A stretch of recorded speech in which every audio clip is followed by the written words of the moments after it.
Assalamualaikum warahmatullahi wabarakatuh. Perkenalkan, nama saya Cikal Pangestu, NIM 2005525304 dari Universitas Tikubang Semarang, Fakultas Ekonomi dan Bisnis, jurusan S1 Akuntansi. Mata kuliah Audit Manajemen dengan dosen pengampu Bapak Arif Himawan Dwi Nugroho. Di sini saya akan menyampaikan materi tentang langkah-langkah audit manajemen yang bersumber dari buku IBK Bayangkara penerbit Salemba 4. Yang pertama ada latar belakang. Latar belakang dalam menyelenggarakan berbagai kegiatan usaha, salah satu tantangan yang dihadapi perusahaan adalah bagaimana untuk meningkatkan efektivitas, efisiensi, dan ekonomisasi perusahaan.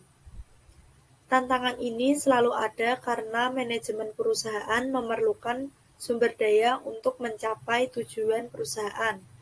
Tetapi manajemen harus menghadapi situasi kelangkaan sumber daya. Oleh karena itu, perusahaan harus membuat perencanaan yang tepat dalam mengalokasikan sumber daya yang dimiliki dalam mendukung operasional yang akan dilakukan untuk mencapai tujuan yang telah ditetapkan. Beberapa hal yang akan saya sampaikan dalam langkah-langkah audit manajemen yaitu audit pendahuluan, review dan pengujian pengendalian manajemen, audit terinci, pelaporan, dan tindak lanjut. Yang pertama, saya akan membahas tentang audit pendahuluan. Audit pendahuluan dilakukan dalam rangka mempersiapkan audit lebih dalam. Audit ini lebih ditekankan pada usaha untuk memperoleh informasi latar belakang tentang objek audit. Beberapa hal yang penting harus diperhatikan berkaitan dengan pelaksanaan audit ini, antara lain, pertama, pemahaman auditor terhadap objek audit. Yang kedua, penentuan tujuan audit. Yang ketiga, penentuan ruang lingkup dan sasaran audit. Yang keempat, review terhadap peraturan dan perundang-undangan yang terkait dengan objek audit. Yang kelima, pengembangan kriteria awal dalam audit. Pemahaman auditor terhadap objek audit.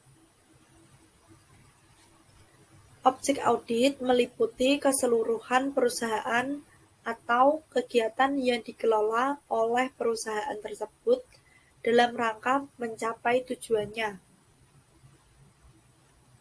Setiap objek audit memiliki wewenang dan tanggung jawab yang berbeda-beda. Sesuai dengan karakteristik dan sistem pendelegasi wewenang yang diselenggarakan pada perusahaan tersebut. Dalam suatu divisi yang dikelola secara terdesentralisasi, manajer divisi memiliki wewenang dan tanggung jawab untuk mengatur divisi. Seperti suatu perusahaan yang berdiri sendiri. Perencanaan, pengelolaan, pengendalian, dan pengambilan keputusan berkaitan dengan divisi tersebut menjadi wewenang dan tanggung jawab manajer divisi yang akan dipertanggungjawabkan bersamaan dengan penyajian laporan divisi kepada manajemen pusat.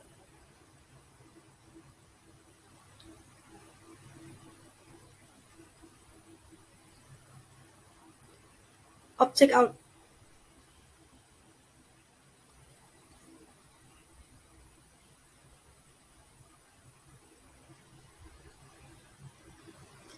Setiap program-program atau aktivitas yang diselenggarakan pada setiap departemen atau divisi harus selaras dengan tujuan perusahaan secara keseluruhan. Oleh karena itu, auditor harus memahami tujuan perusahaan dan berbagai program aktivitas yang diselenggarakan untuk mendapatkan pemahaman tentang keselarasan tujuan tersebut. Dalam pemahaman terhadap objek auditor, auditor harus mendapatkan informasi tentang sumber daya yang dimiliki objek audit dalam melaksanakan berbagai kegiatan. Selain itu, metode operasi juga harus menjadi perhatian penting, karena dari hubungan antara metode operasi dengan ketersediaan sumber daya, auditor akan mendapatkan informasi awal apakah suatu kegiatan telah dilaksanakan dengan ekonomis, efisiensi, dan efektif dalam mencapai tujuannya. Auditor harus membuat kesimpulan sementara secara umum atas pemahamannya terhadap objek audit. Berbagai informasi yang telah diperoleh dalam tahap ini, termasuk indikasi adanya kelemahan-kelemahan yang perlu diperbaiki menjadi dasar dalam membuat kesimpulan tersebut, harus diperbaiki agar dapat digunakan sebagai dasar sementara untuk menentukan tujuan, ruang lingkup, sasaran audit, dan penentuan kriteria serta bukti-bukti yang diperlukan. Setelah itu, auditor harus mengkomunikasikan dengan atasan, pengelolaan objek atau pemberi tugas audit tentang pemahaman terhadap berbagai program atau aktivitas audit untuk menghindari terjadinya kesalahpahaman. Agar lebih efektif, komunikasi dilakukan secara tertulis dengan meminta tanggapan pemberi tugas tentang hal berikut. Yang pertama, informasi yang mendukung tujuan audit. Yang kedua, informasi yang mengarahkan ruang lingkup audit. Yang ketiga, informasi yang mengarah pada tujuan audit. Selanjutnya, penentuan tujuan audit. Auditor harus menentukan tujuan audit untuk semua audit manajemen yang dilakukan dalam rangka menyajikan kerangka kerjaan audit. Tujuan audit harus mengacu pada alasan mengapa audit harus dilakukan pada objek audit dan didasarkan pada penugasan audit. Penugasan audit biasanya memberikan tujuan audit dalam ruang lingkup yang luas. Terhadap hal ini, auditor harus menggunakan keahlian profesionalnya untuk merumuskan tujuan audit yang lebih spesifik.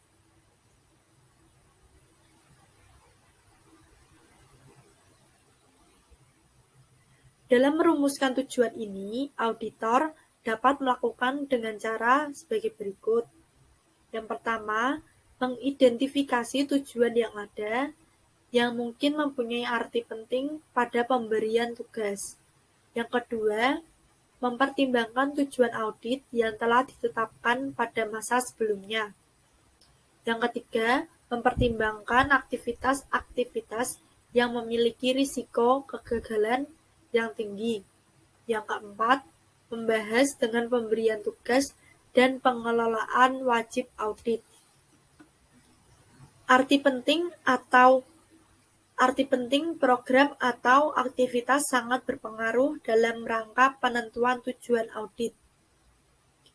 Besarnya anggaran yang dikelola pada program atau aktivitas, kebijakan-kebijakan penting yang mendasarinya, dan adanya aktivitas yang memerlukan perbaikan harus diperhatikan dengan baik. Dalam menentukan tujuan audit, auditor harus lebih menekankan pada aktivitas yang memerlukan perbaikan. Penentuan tujuan audit harus memperhatikan berbagai risiko kegagalan yang mungkin terjadi, baik risiko tidak terpercayai tujuan objek audit maupun tujuan audit itu sendiri. Tujuan audit yang ditentukan auditor harus sesuai dengan yang diinginkan pemberi tugas.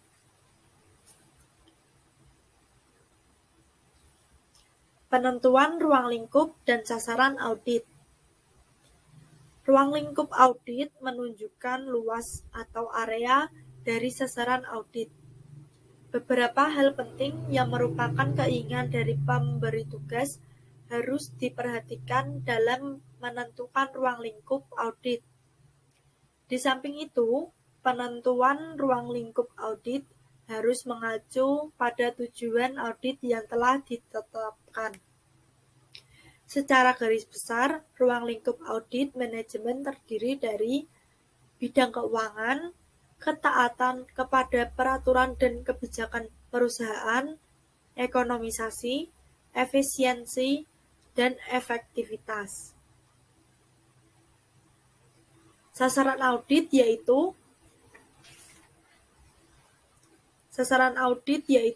target yang akan diaudit. Penentuan sasaran audit harus mengacu kepada tujuan dan ruang lingkup yang telah ditentukan. Ada 3 elemen yang penting dalam setiap sasaran audit. Yang pertama, kriteria. Kriteria merupakan standar atau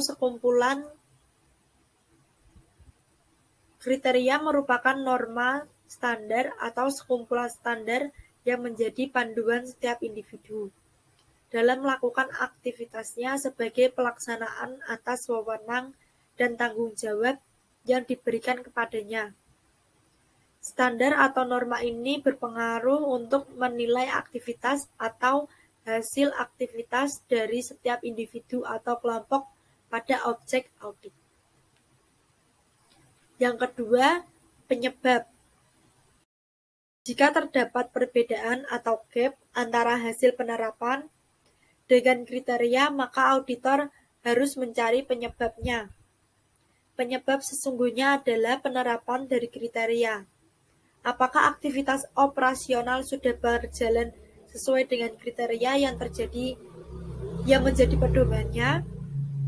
Setiap aktivitas yang berjalan tidak sesuai dengan kriteria akan menjadi penyebab dari terjadinya kesenjangan antara kondisi dan kriteria. Atas kesenjangan ini kemudian diukur akibatnya. Yang ketiga, akibat.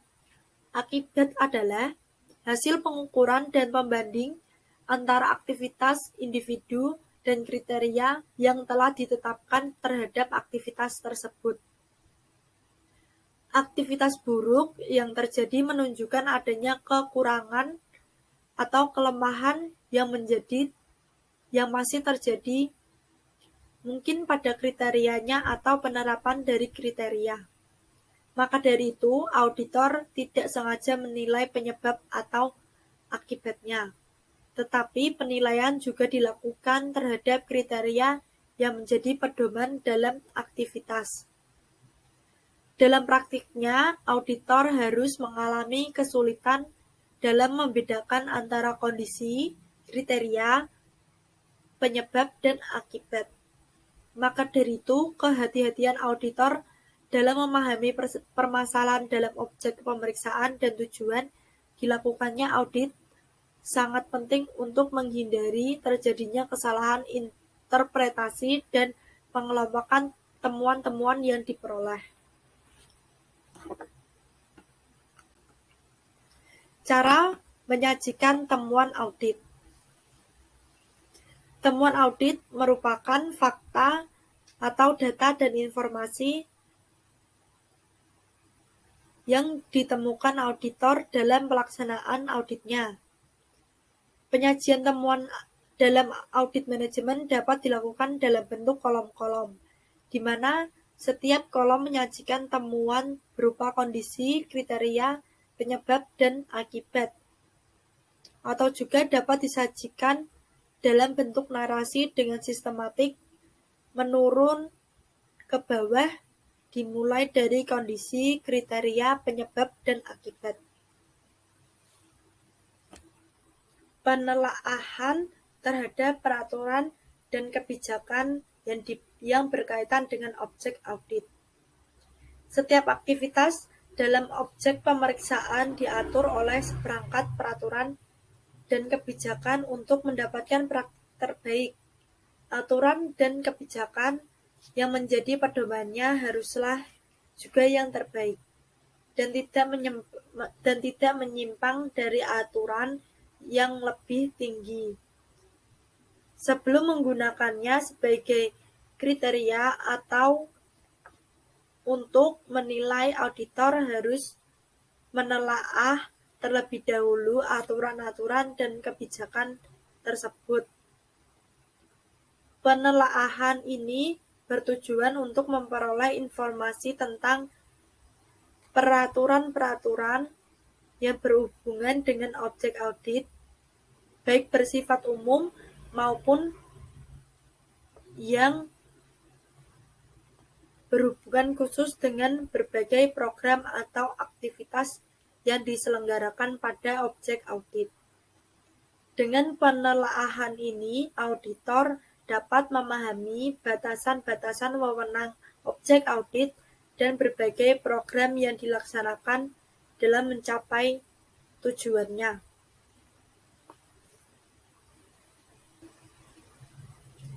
Pengembangan kriteria awal dalam audit. Kriteria adalah norma atau standar yang merupakan pedoman bagi setiap individu maupun kelompok dalam melakukan aktivitasnya. Di dalam perusahaan, kriteria ini akan digunakan untuk menilai pelaksanaan dan pengendalian berbagai aktivitas yang dilakukan dalam perusahaan. Oleh karena itu, begitu pentingnya peran kriteria dalam audit manajemen. Auditor harus yakin bahwa kriteria yang digunakan sudah tepat dalam menilai ekonomisasi, efisiensi, dan efektivitas berbagai program atau aktivitas di dalam perusahaan.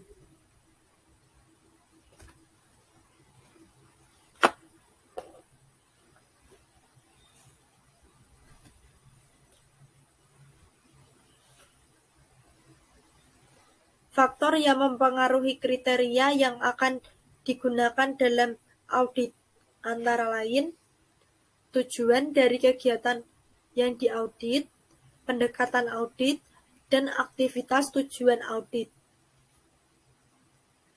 Beberapa permasalahan harus diperhatikan auditor berkaitan dengan kriteria bahwa tidak semua objek pemeriksaan memiliki kriteria yang terdokumentasi, up-to-date, dan terukur.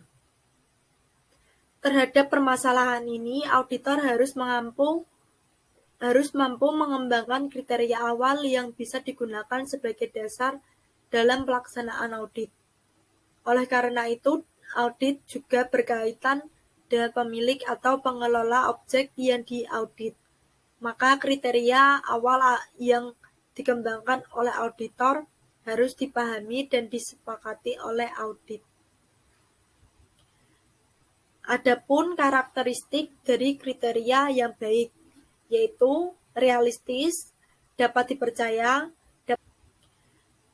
Adapun karakteristik dari kriteria yang baik, yaitu realistis, dapat dipercaya, dapat diukur, bebas dari pengaruh kelemahan manusia, mengarah pada temuan-temuan dan kesimpulan untuk memenuhi kebutuhan informasi pemberi tugas, dirumuskan secara jelas dan tidak mengandung arti ganda yang dapat menimbulkan interpretasi berbeda. Yang ketujuh, dapat dibandingkan. Yang kedelapan, diterima semua pihak, lengkap, dan memperhatikan adanya rentang waktu pada saat suatu kejadian atau kegiatan berlangsung.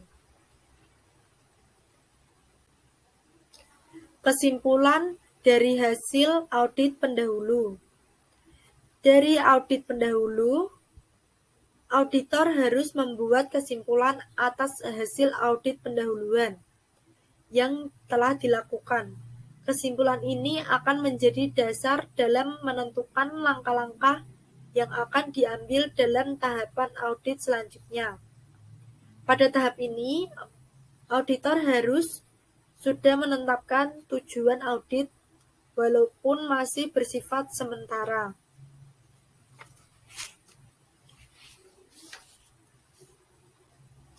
Kesimpulan hasil audit pendahuluan memuat tentang hal-hal berikut. Yang pertama, daftar bidang atau kegiatan yang mengandung kelemahan yang akan dijadikan tujuan audit pada tahap audit selanjutnya. Yang kedua, alasan mengapa bidang atau kegiatan tersebut memerlukan audit lanjutan.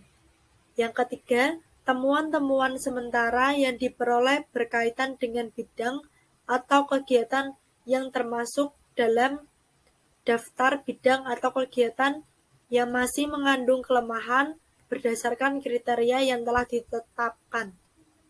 Yang keempat, rekomendasi sementara yang diajukan untuk memperbaiki kelemahan-kelemahan yang ada. Yang kelima, tindakan-tindakan perbaikan yang sudah dilakukan objek audit berdasarkan rekomendasi sementara yang diberikan auditor sebelumnya.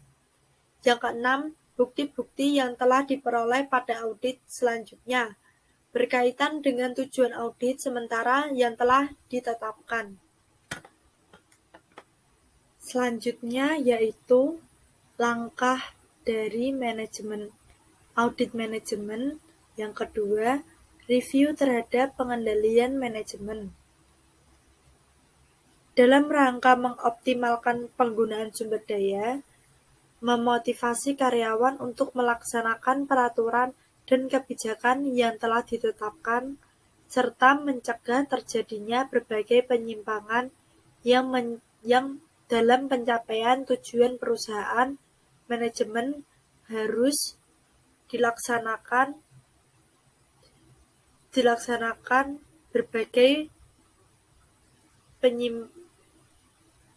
manajemen harus melaksanakan fungsi pengendalian. Sistem pengendalian manajemen merupakan sistem yang digunakan untuk mengumpulkan, menganalisis informasi, mengevaluasi, dan memanfaatkannya, serta berbagai tindakan yang dilakukan oleh manajemen dalam melakukan pengendalian. Suatu sistem pengendalian manajemen harus dapat menjamin bahwa perusahaan telah melaksanakan strateginya dengan efektif dan efisien. Karakteristik sistem pengendalian manajemen yang baik mencakup hal-hal berikut. Yang pertama, pernyataan tujuan perusahaan, rencana perusahaan. Yang pertama, perencanaan tujuan perusahaan. Kedua, rencana perusahaan yang digunakan untuk mencapai tujuan. Yang ketiga, kualitas dan kuantitas sumber daya manusia yang sesuai dengan tanggung jawab yang dipikul dan adanya pemisahan fungsi yang memadai. Yang keempat, sistem pembuatan kebijakan dan praktik yang sehat pada masing-masing unit organisasi. Yang kelima, sistem penelaahan yang efektif pada setiap aktivitas untuk memperoleh keyakinan bahwa kebijakan dan praktik yang sehat telah dilaksanakan dengan baik. Yang pertama, penyajian tujuan. Pernyataan tujuan. Tujuan suatu perusahaan harus dinyatakan dengan jelas dan disosialisasikan ke berbagai tingkatan manajemen untuk dipahami.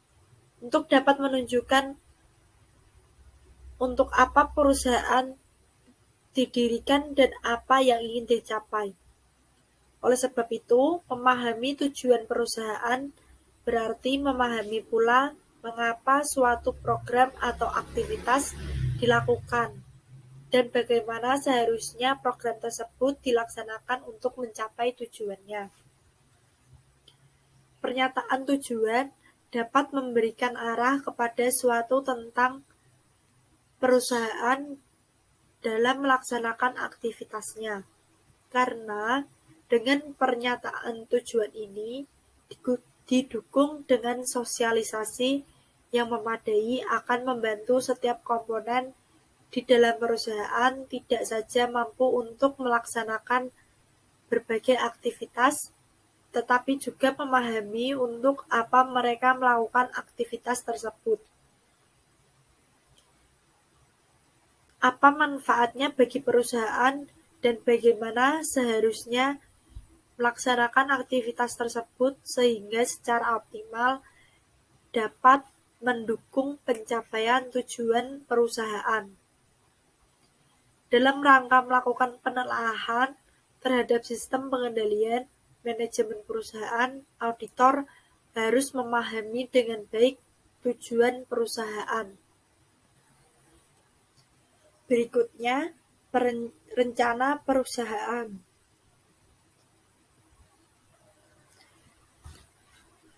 Rencana yang merupakan penjabaran dari tujuan perusahaan harus disusun untuk mencapai sasaran perusahaan baik jangka pendek maupun jangka panjang, yang biasanya juga diikuti dengan penentuan strategi untuk mengimplementasikan. Dalam rangka mencapai sasaran dengan perusahaan, rencana diimplementasikan dalam bentuk berbagai program atau aktivitas lengkap, dengan anggaran yang ditetapkan untuk setiap program atau aktivitas tersebut. Rencana dalam bentuk anggaran dapat digunakan sebagai sarana untuk mengendalikan berbagai program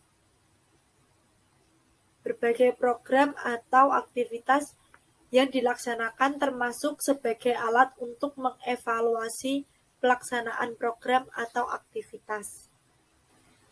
Rencana biasanya disusun berdasarkan pencapaian terbaik perusahaan pada waktu sebelumnya untuk menentukan pencapaian terbaik berikutnya.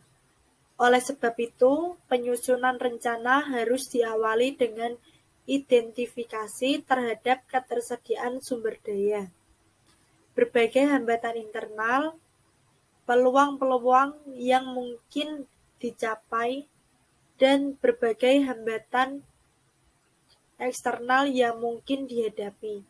Tidak kalah pentingnya, selain realistis, rencana juga harus memuat tentang keinginan melakukan perbaikan secara terus-menerus atau continuous improvement. Kualitas dan kuantitas sumber daya manusia yang memadai.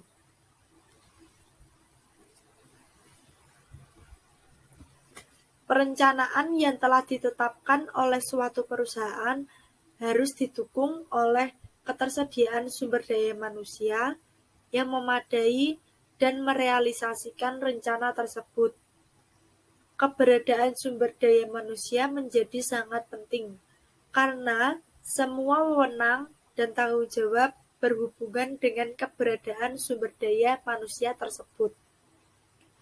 Kebutuhan sumber daya manusia dalam perusahaan seharusnya lebih menekankan kepada kapasitas yang harus tersedia, dihubungkan dengan berbagai program atau aktivitas yang dilaksanakan dalam perusahaan.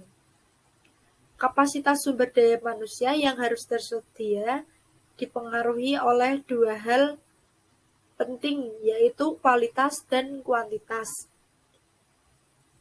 Jumlah karyawan yang banyak tetapi tanpa kemampuan dan keterampilan yang sesuai dengan program yang dilaksanakan akan menimbulkan pemborosan, karena keberadaannya tidak akan mampu memberikan kontribusi kepada perusahaan.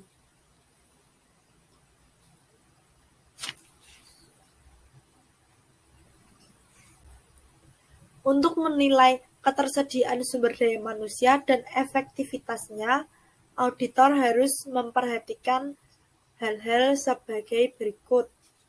Yang pertama, apakah rekrutmen karyawan yang dilakukan telah melalui suatu perencanaan sumber daya manusia?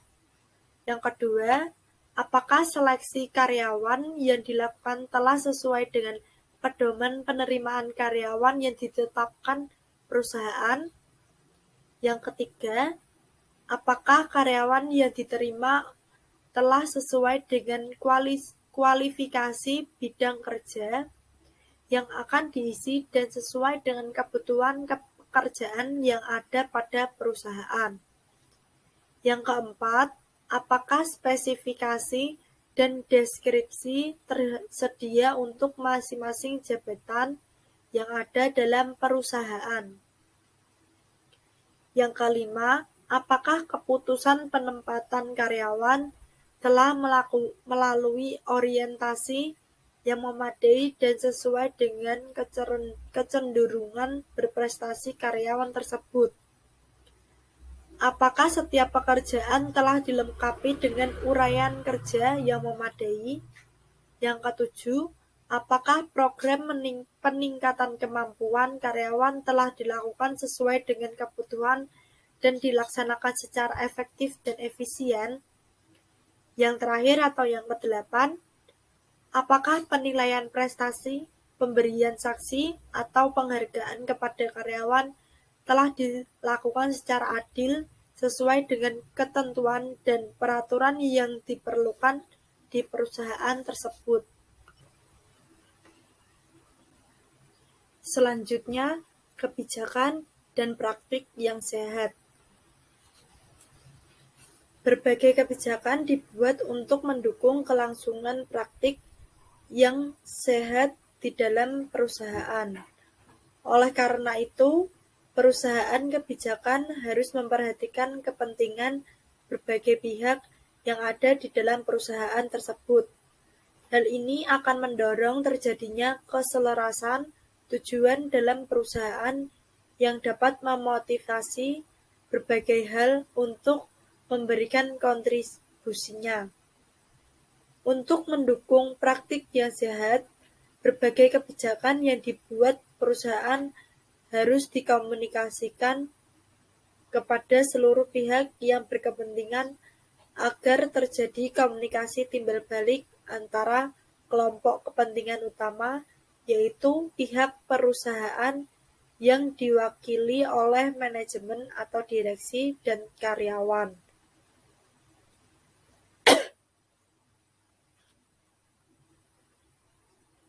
Seperti kebijakan biasanya dikomunikasikan dalam bentuk buku pedoman kebijakan atau policy manual. Dan praktik-praktik yang sehat dikomunikasikan dalam bentuk buku pedoman prosedur operasional.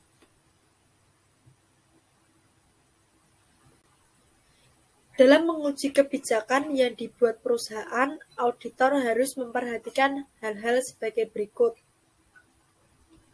Yang pertama, apakah kebijakan dinyatakan dengan jelas dalam bentuk tertulis dan sistematis serta dikomunikasikan kepada seluruh tingkat manajemen dan karyawan secara sistematis dan tepat waktu. Yang kedua, apakah kebijakan yang dibuat telah sesuai dengan peraturan dan perundang-undangan yang berlaku dan dilakukan peninjauan serta revisi secara berkala? Yang ketiga, apakah kebijakan yang dibuat telah mengkomodikasi kepentingan berbagai pihak dalam perusahaan dan secara tegas mengatur tentang hak dan kewajiban masing-masing pihak? Yang keempat, apakah kebijakan telah dibuat untuk melaksanakan kegiatan atau aktivitas secara hemat dan efisien? Yang kelima, apakah ada kebijakan khusus bagi setiap pengendalian manajemen lain yang relevan dengan pelaksanaan setiap kegiatan termasuk sanksi-sanksi terhadap pelanggaran kebijakan tersebut berdasarkan peraturan yang berbeda yang berlaku? Selanjutnya, sistem review yang efektif. Sistem review menyangkut bagaimana pihak-pihak yang berwenang melakukan review terhadap berbagai aktivitas yang dilakukan. Hal ini merupakan suatu bentuk pengendalian terhadap proses yang berlangsung. Manajemen harus menetapkan sasaran yang ingin dicapai dan tolak ukur pengukuran ekonomisasi, efisiensi, dan efektivitas pelaksanaan aktivitas. Dalam sistem review yang baik, pelaksanaan supervisi harus dilaksanakan secara memadai. Auditor harus melakukan audit terhadap semua rencana yang dibuat berkaitan dengan aktivitas yang akan dilakukan terhadap ketersediaan sumber daya untuk melakukan aktivitas tersebut. Di samping itu, auditor juga harus menelusuri semua metode yang digunakan oleh manajemen dalam membandingkan pelaksanaan aktivitas yang sesungguhnya dengan rencana yang berkaitan dengan aktivitas tersebut.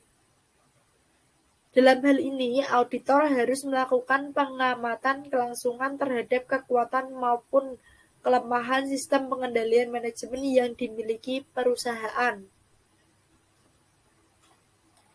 Elemen sistem review yang harus ada dalam sistem pengendalian manajemen yang baik adalah adanya fungsi pelaporan internal dan fungsi audit internal, karena auditor harus menilai sifat dan efektivitas yang diaudit. Efektivitas sistem pelaporan internal perusahaan dapat dinilai dari hal-hal berikut. Yang pertama, sistem pelaporan yang dimiliki dapat memberikan informasi mutakhir yang dibutuhkan dan bertanggung jawab untuk kepentingan tindakan manajemen. Yang kedua, melaporkan secara tertulis setiap hasil kerja atau aktivitas yang dilakukan. Yang ketiga, laporan disusun berdasarkan data dan informasi yang benar dan tepat. Efektivitas audit internal perusahaan dapat dinilai dari hal-hal berikut. Yang pertama, tugas auditor internal telah ditempatkan pada posisi yang benar dalam organisasi. Yang kedua, ruang lingkup audit ditetapkan dengan jelas dan audit internal telah memenuhi syarat kompetensi. Yang ketiga, audit ditekankan pada perbaikan prosedur yang mengatur tindak lanjut atas hasil auditnya.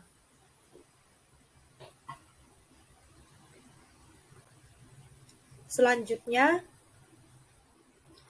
kesimpulan hasil review dan pengujian pengendalian terhadap manajemen dapat memberikan gambaran kepada auditor tentang hal-hal berikut.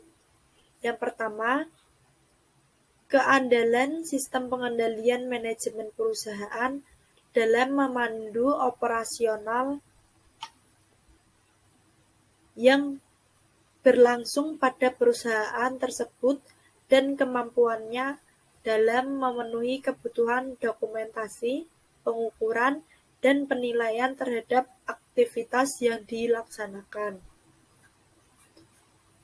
Yang kedua, apakah tersedianya cukup bukti yang dibutuhkan dalam pengembangan tujuan audit sementara menjadi audit yang sesungguhnya, sehingga dapat dipergunakan sebagai tujuan audit selanjutnya, atau tidak tersedia cukup bukti sehingga mengembangkan tujuan audit sementara ini tidak perlu dilanjutkan. Yang ketiga, langkah kerja yang dilaksanakan pada tahap berikutnya untuk memudahkan program kerja audit lanjutan guna mengetahui ruang lingkup kegiatan audit telah ditetapkan dengan jelas dan pekerjaan audit internal, menentukan tujuan audit bersama penanggung jawab mengenai audit lanjutan. Langkah yang harus diperhatikan auditor dalam melakukan review dan pengujian pengendalian yaitu menetapkan tingkat penting dan kepekaan, menilai tingkat kerentanan program atau aktivitas, mengidentifikasi dan memahami pengendalian manajemen yang relevan, menetapkan apa yang sudah diketahui tentang efektivitas pengendalian, menilai kecukupan desain pengendalian, menetapkan melalui pengujian, melaporkan hasil-hasil penilaian manajemen, dan diskusikan. Selanjutnya, langkah audit manajemen yaitu audit terinci. Audit terinci atau audit lanjutan ini yaitu bertujuan untuk memperoleh bukti yang cukup untuk mendukung tujuan audit yang sesungguhnya, yang telah ditetapkan berdasarkan hasil review dan pengujian pengendalian manajemen. Pada tahap ini, auditor harus mampu mengungkap lebih lanjut dan menganalisis semua informasi yang berkaitan dengan tujuan audit, sehingga akhirnya dapat disusun suatu kesimpulan audit dan dibuat rekomendasi yang dapat diterima oleh audit. Langkah-langkah audit pada tahap ini meliputi mengumpulkan tambahan informasi latar belakang objek audit yang diperlukan. Yang kedua, memperoleh bukti-bukti relevan material dan kompeten. Yang ketiga, membuat ringkasan atas bukti yang telah diperoleh dan mengelompokkannya ke dalam kelompok kriteria penyebab dan akibat. Keempat, menyusun kesimpulan atas dasar ringkasan bukti yang telah diperoleh dan mengidentifikasi bahwa akibat yang ditimbulkan dari ketidaksesuaian antara kondisi dan kriteria cukup penting dan material. Kesimpulan ini merupakan pemantapan temuan hasil audit. Mengumpulkan tambahan informasi latar belakang. Langkah ini menekankan pada usaha sebagai dasar pembuatan kesimpulan audit. Data yang dibutuhkan pada tahap ini juga mungkin diperoleh dari luar perusahaan yang memiliki relevansi dengan kegiatan yang sedang diaudit.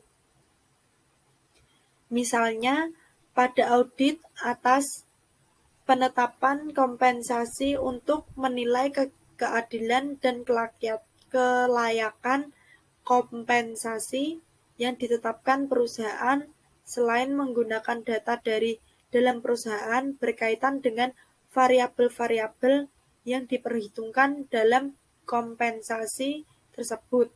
Auditor juga dapat menggunakan data dari pasar kerja untuk mendapatkan informasi dan tentang kelayakan kompensasi untuk bidang pekerjaan atau tingkat manajemen tertentu.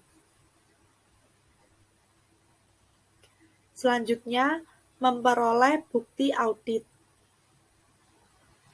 Dari sudut pandang auditor, bukti audit adalah fakta dan informasi yang dapat digunakan sebagai dasar pembuatan kesimpulan audit. Bukti harus mempunyai hubungan dengan kriteria audit, objektif, relevan, dan bermakna.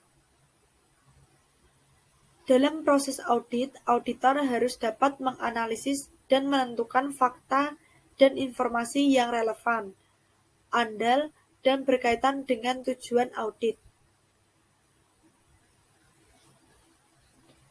Tujuan dari diperolehnya bukti adalah untuk menentukan bahwa yang pertama, kriteria atas kegiatan yang diaudit sudah sesuai dengan dan dapat diterima. Yang kedua, terdapat pelaksanaan yang menyimpang. merupakan penyebab dari timbulnya akibat yang kurang menguntungkan bagi kegiatan yang diaudit. Yang ketiga, terdapat akibat yang cukup penting dan material dari terjadinya perbedaan antara kondisi dengan kriteria yang telah ditetapkan. Untuk memperoleh data dengan cara observasi lapangan, wawancara, atau penggunaan kuesioner. Agar dapat digunakan sebagai dasar pembuatan kesimpulan audit, semua bukti diperoleh dalam audit harus memenuhi kriteria berikut. Yang pertama, relevan. Relevan yaitu berhubungan dengan aktivitas yang sedang diaudit. Yang kedua, material. Material yaitu cukup berarti dalam mempengaruhi kesimpulan yang dibuat. Yang ketiga, kompeten. Diperoleh dari sumber independen dan dapat dipercaya. Yang keempat, cukup memadai sebagai dasar pembuatan kesimpulan.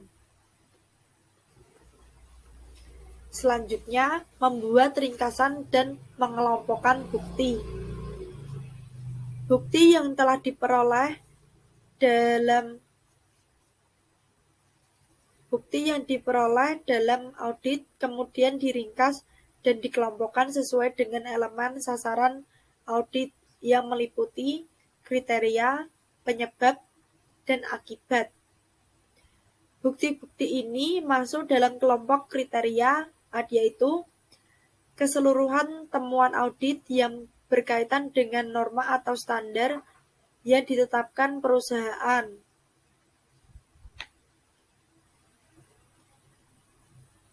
yang menjadi dasar bagi setiap komponen dalam perusahaan dalam menggunakan aktivitasnya. Bukti kriteria yang harus relevan agar metode operasi yang lebih mutakhir yang dapat meningkatkan ekonomisasi, efisiensi operasi, dan efektivitas dalam mencapai tujuan. Sementara bukti-bukti yang termasuk dalam kelompok penyebab biasanya berupa berbagai tindakan menyimpang atau tindakan positif yang tidak dilakukan yang merupakan sumber terjadinya ketidakekonomisan, ketidakefisiensian, dan ketidakefektifan pencapaian tujuan.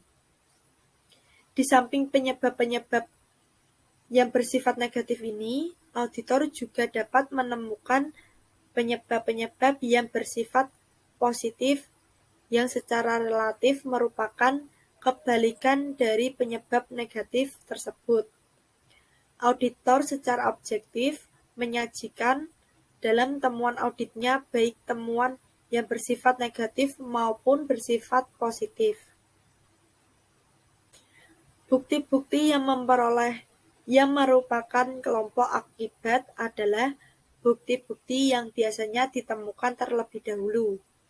Bukti-bukti ini adalah hasil pengukuran antara penyebab yang terjadi dengan kriteria yang berhubungan dengan penyebab tersebut. Bukti-bukti ini dapat dipahami sebagai dampak dari berbagai permasalahan yang terjadi pada objek audit.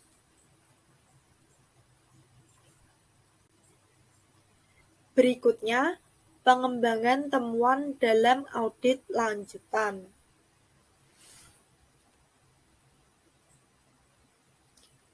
Pengembangan temuan merupakan pengumpulan dan sintesis informasi khusus yang bersangkutan dengan program atau aktivitas yang diaudit, dievaluasi, dan yang dianalisis karena diperkirakan akan menjadi perhatian dan berguna bagi pengguna laporan. Dengan pengembangan temuan ini akan diketahui secara lebih jelas tentang adanya penyimpangan yang terjadi, penyebab terjadinya penyimpangan dan akibat yang ditimbulkan dari penyimpangan tersebut, serta rekomendasi yang akan diberikan untuk memberikan penyimpangan tersebut.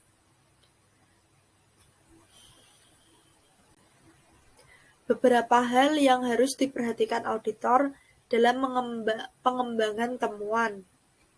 Yang pertama, pertimbangan harus ditekankan pada situasi dan kondisi pada saat program atau aktivitas berlangsung, bukan pada saat diaudit. Yang kedua, pertimbangan atas kompleksitas dan besarnya sumber daya yang terlibat dalam program atau aktivitas yang diaudit.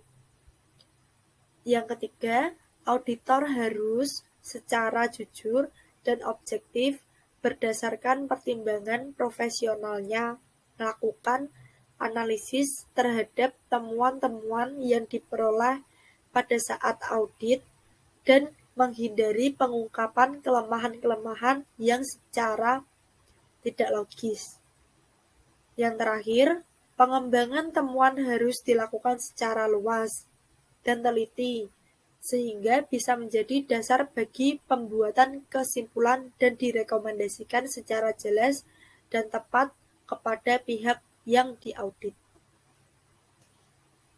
Jika auditor menemukan kelemahan atau kekurangan yang penting, maka auditor harus menyusun rencana pengembangan semua aspek yang berhubungan dengan masalah tersebut. Langkah dalam pengembangan temuan ini meliputi yang pertama, 1. Mengenali batas-batas wewenang dan tanggung jawab pejabat yang terlibat dalam pelaksanaan program yang diaudit.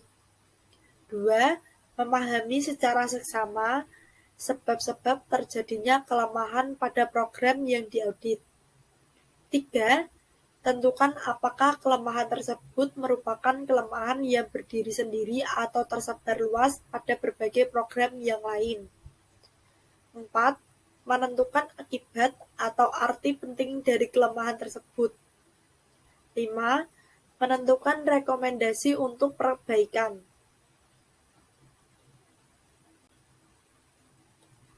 Selanjutnya, perubahan luas dan arah pengembangan temuan. Informasi yang diperoleh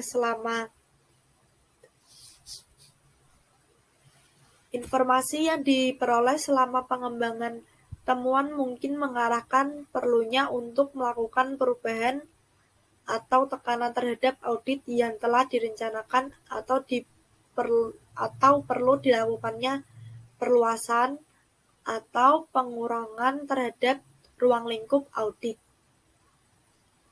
Dengan mengawasi secara sesama terhadap perkembangan hal-hal yang mungkin merupakan temuan, auditor akan segera bisa mengambil keputusan tentang wujud kegiatan selanjutnya.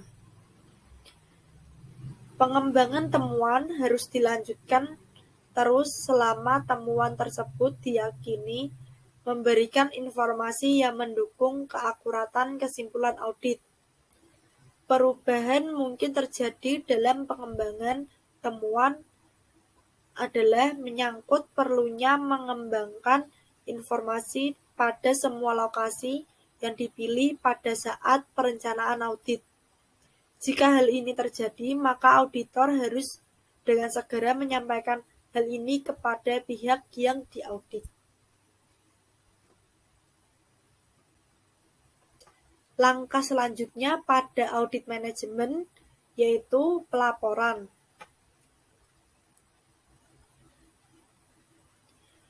Bagian dari proses audit manajemen adalah pelaporan hasil audit.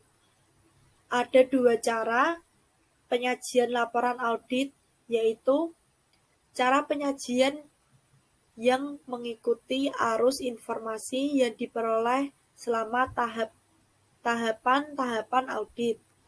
Yang kedua, cara penyajian yang mengikuti arus informasi yang menitik beratkan penyajian kepada kepentingan para pengguna laporan hasil audit ini.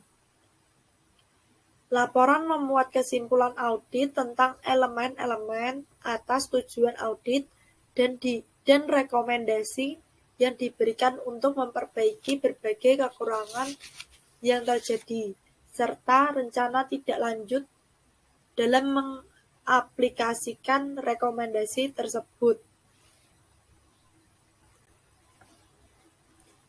Langkah terakhir pada audit manajemen yaitu tindak lanjut. Implementasi tindak lanjut atas rekomendasi yang diberikan auditor merupakan bentuk komitmen manajemen dalam meningkatkan proses dan kinerja perusahaan atas beberapa kelemahan atau kekurangan yang masih terjadi. Auditor tidak memiliki kewenangan memaksa dan menuntut manajemen untuk melaksanakan tindak lanjut sesuai dengan rekomendasi yang diberikan, tetapi lebih menempatkan diri sebagai supervisor atas rencana, pelaksanaan, dan pengendalian tindak lanjut yang dilakukan. Rekomendasi seharusnya merupakan hasil yang diskusi dan rumusan bersama antara manajemen dan auditor. Juga harus menyajikan analisis dan manfaat yang diperoleh perusahaan jika rekomendasi tersebut dilaksanakan, serta kerugian yang mungkin terjadi jika rekomendasi tidak dilaksanakan, karena tidak ada tindakan perbaikan yang dilakukan perusahaan. Sekian presentasi langkah-langkah audit manajemen dari saya. Apabila ada kekurangan, saya mohon maaf. Wassalamualaikum warahmatullahi wabarakatuh.